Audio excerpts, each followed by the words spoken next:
అసలు ఏముంది ఊర్లో? కన్నులకే తీయదనం రుచి చూపే చిత్రాలే సవ్వడితో సంగీతం పలికించే సెలయేళే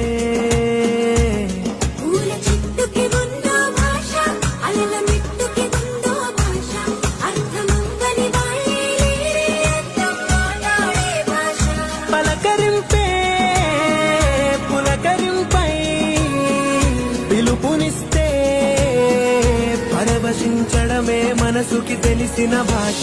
మమతలు పంచే ఊరు ఏమిటి దానికి